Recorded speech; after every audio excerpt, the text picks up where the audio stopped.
இருக்காங்களோ அவங்க பயங்கர டேலண்டா இருப்பாங்க. ஸோ இப்போ இருக்க எல்லா குழந்தைகளும் சரியான செம்ம டேலண்ட். நமக்குள்ள இருக்க உள்ள ஒரு விஷயம் வெளியே வரும், அது வேர்ல்டு வைடா போகும். இப்பயும் சொல்றேன், டிராயிங்ல நம்ம இந்தியா தவிர இந்த உலகத்தில் வேற யாரும் அடிச்சுக்க முடியாது. நம்மளை பார்த்து வரைஞ்சி நமக்கே அவங்க விட்ட கதையெல்லாம் இருக்கு நிறையா. ஏன்னா நம்ம குழந்தைங்க மாதிரி இமேஜினேஷன் பவர் இந்த உலகத்தில் வேற யாருக்குமே இருக்க முடியாது. ஸோ எல்லா ஸ்டூடெண்ட்ஸ்க்கும் one second love you and my Gangas.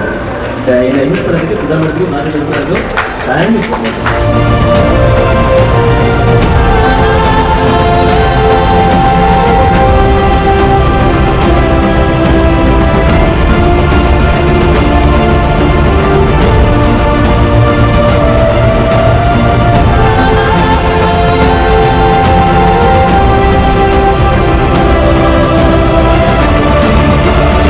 ட்ரெய்லருக்கு அப்புறம் இப்பதான் மெயின் பிக்சரை நீங்க பார்க்க போறீங்க. குழந்தைங்க யாராவது இந்த வீடியோவை பார்த்துட்டு இருந்தீங்கன்னா கண்டிப்பா அம்மா அப்பா கிட்ட இதை கொண்டு போய் காட்டுங்க.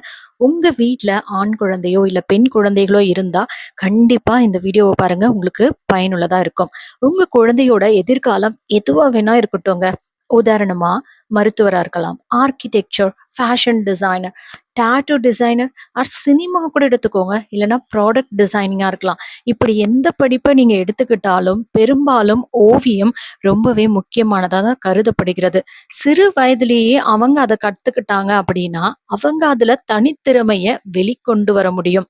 அதனால தான் சின்ன வயசுலயே நம்ம அதை கத்துக்க ஊக்கப்படுத்தணும். இந்த கலையை நம்ம கத்துக்கிறது மூலமா குழந்தைங்களுக்கு அப்படி என்ன பெருசா கிடைச்சிட போகுது அப்படிதானே யோசிக்கிறீங்க? முதல்ல பொறுமை, சிந்திக்கும் திறன், அமைதி, படைப்பாற்றல், தன்னம்பிக்கை, விடாமுயற்சி, ஒண்ணுக்குள்ள இருந்து இன்னொன்னு எப்படி கொண்டு வரதுன்னு இந்த ஆர்டிஸ்ட்க்கு மட்டும் தான் தெரியும். நம்ம எல்லாம் பச்சை கலர்ல எத்தனை புடவை வச்சிருப்போம். ஆனா அந்த அத்தனை பச்சைக்கும் சரியான பெயர் சொல்ல தெரியுமா? பச்சை அப்படின்னா பாருங்களேன், நான் எத்தனை பச்சை கலர் சொல்றேன்னு பாருங்க. Leaf green, olive green, sap green, emerald green, grey green, Persian green, dark green, deep green, yellow green. கிரீன்லயே இத்தனை கலரா? சரி, எல்லோ எடுத்துக்கோங்க. எல்லோல medium yellow, light yellow, deep yellow, fluorescent yellow, yellow ochre, yellow grey, இப்படி ஒவ்வொரு நிறங்களிலும் எத்தனை வேறுபாடு அவங்க கத்துக்கிறாங்க. சேர்த்து விட்டா நிறைய பணம் கேட்பாங்க அப்படின்னு தவறா நினைக்காதீங்க. ஏன்னா அவங்க பயன்படுத்தக்கூடிய அந்த மெட்டீரியல்ஸ்க்கான காஸ்ட் உண்மையாவே அதிகம் தான். பெயிண்ட், அந்த போர்டு, ப்ரஷ், இது எல்லாமே காசு கொடுத்தாதானங்க கிடைக்கும். உங்களால ஒருவேளை இந்த மாதிரி வகுப்புகள்ல சேர்க்க முடியலனா கூட அட்லீஸ்ட் யூடியூப் சேனலை பார்த்தாவது அதுல இருக்கக்கூடிய சின்ன சின்ன ஓவியங்களை உங்க குழந்தைங்களை வரையறதுக்கு பழகுங்க. அப்போ அவங்க சிறந்த ஓவியரா வரத்துக்கு நிறைய வாய்ப்பு இருக்கு. வண்ணங்களை கொண்டு அவங்க வாழ்க்கையை நீங்க வண்ணமயமா மாத்துங்க. இந்த விழாவுல எனக்கும் பேசுறதுக்கு வாய்ப்பு கிடைச்சது. நான் அங்க என்ன பேசினேன் அப்படின்றத கண்டிப்பா நான் உங்ககிட்ட பகிர்ந்து கொள்கிறேன். இங்க வந்திருந்த குழந்தைங்க எல்லாருமே சாதாரண குழந்தைகள் இல்லைங்க. அவங்கள வெறும் குழந்தைன்னு சொல்ல முடியாது. ஒவ்வொரு குழந்தையும் ஒரு ஞானி மாதிரி தான். ஏன்னா இந்த ஓவியங்கள் எல்லாம் வரையணும்னா அப்படி 1 மணி நேரத்துல கண்ணை மூடி திறக்கிறதுக்குள்ள வரைஞ்சு முடிக்க முடியாது. 5 மணி நேரம், 6 மணி நேரம், 6 நாள், 1 மாசம், அப்படி அந்த படத்தின் அளவு பொறுத்து அந்த நாட்களும் நீளமா இருக்கும். அப்போ அத்தனை பொறுமையா ஒரே இடத்துல உட்கார்ந்து கவனம் சிதறாமல் இந்த காரியங்கள் எல்லாம் செய்யணும் அப்படின்னா அந்த குழந்தைகள் அத்தனை பேரையுமே நான் ஞானிகள் அப்படின்னு தான் சொல்லுவேன்.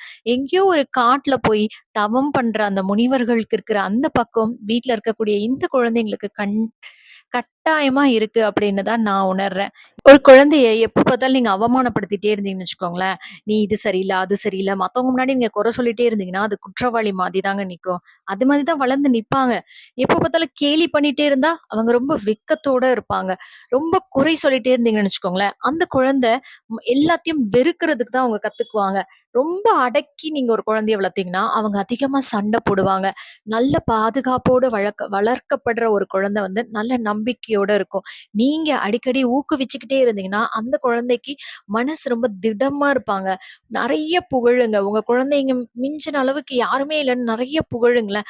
அவங்க மத்தவங்கள மதிக்க கத்துக்குவாங்க. நட்போடு வளருங்க. உங்க குழந்தை இந்த உலகத்தையே நேசிக்கிறதுக்கு கத்துக்குவாங்க. நேர்மையை கண்டு வளர குழந்தைங்க தான் நியாயத்தையும் கத்துக்கிறாங்க. இந்த மாதிரி சின்ன சின்ன விஷயங்கள்ல உங்க குழந்தை வளர்ப்புல உங்களுக்கு வேற ஏதாவது சந்தேகம் இருந்தா கண்டிப்பா கமெண்ட்ல சொல்லுங்க. இதெல்லாம் எனக்கு சரி வராதுப்பா அப்படின்னு தான் நீங்க இன்னும் உங்க மனசுல நினைச்சிட்டு இருக்கீங்கன்னா இந்த சின்ன கதையை கேளுங்களேன். நம்ம எல்லாருக்குமே தெரியும் மாவீரன் நெப்போலியன் யார் அப்படின்றது. அதாவது ஐரோப்பாவோட பல நாடுகளை தோற்கடித்த மாபெரும் பிரெஞ்சு தளபதி தான் இவர்.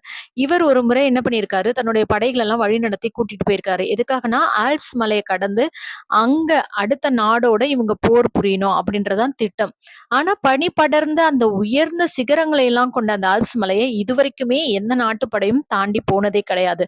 பனி படர்ந்த அந்த பாதையில அவங்க ஒரு மூதாட்டியை பாக்குறாங்க. அப்ப நெப்போலியன் சொல்றாரு, தன் படைகளை வந்து ஆல்ப்ஸ் மலை கடந்து போக நான் கூட்டிட்டு போக போறேன் அப்படின்னு சொல்லி அவர்கிட்ட சொல்றாரு. அந்த மூதாட்டி சொல்றாங்க, பேசாம திரும்பி போயிடுப்பா, இது வரைக்கும் இந்த மலைய யாருமே தாண்டி போனதில்ல, அப்படி போகிறதுக்கு முயற்சி பண்ணவங்களும் உயிரோட திரும்பல அப்படின்னு சொல்லி எச்சரிக்கிறாங்க. உடனே அவரோட குதிரையில இருந்து இறங்கி அவரு அந்த மூதாட்டிக்கு ஒரு விலையுயர்ந்த வைர மாலைய பரிசா கொடுக்கிறாரு. நான் ஆல்ப்ஸ் மலையை தாண்டி சாதிக்க போறேன், அந்த சாதனைய நீ எல்லோருக்கும் சொல்ல போற அப்படின்னு சொல்லி, அதுக்காக தான் இந்த பரிசை நான் உனக்கு தரேன்னு. அப்போ அந்த மூதாட்டி சிரிச்சுட்டே சொன்னாங்களா, நீ நிச்சயமா ஆல்ப்ஸ் மலையை தாண்டி போவ அப்படின்னு சொல்லி ஆசீர்வாதம் பண்ணாங்களாம். அதே மாதிரி நெப்போலியன் மிகுந்த நம்பிக்கையோட தன்னோட பயணத்தை தொடர்றாரு. ஆனா படையில இருந்தவங்க எல்லாருமே ரொம்ப பயந்து போனாங்களாம். ஆல்ப்ஸ் மலையை தாண்டும் முயற்சியில செத்து போவதை விட நம்ம பேசாம நாட்டுக்கே ஓடி போயிடலாம் அப்படின்னு சொல்லி தங்களுக்குள்ள முணுமுணுக்கு நெப்போலியன் அவங்க அத்தனை பேருமே ஏமாத்தி கூட்டிட்டு போனாரா. இன்னும் அந்த மலை வரலன்னு சொல்லி அந்த மலை மேலேயே எல்லாரும் ஏறி போனாங்களாம். எல்லாருமே கடந்துட்டாங்களாம், வெற்றியும் கண்டாங்க. முயற்சி பண்ணி வரலன்னா பரவாயில்ல, முயற்சியே பண்ணலன்னா எப்படிங்க? கண்டிப்பா முயற்சி பண்ணுங்க.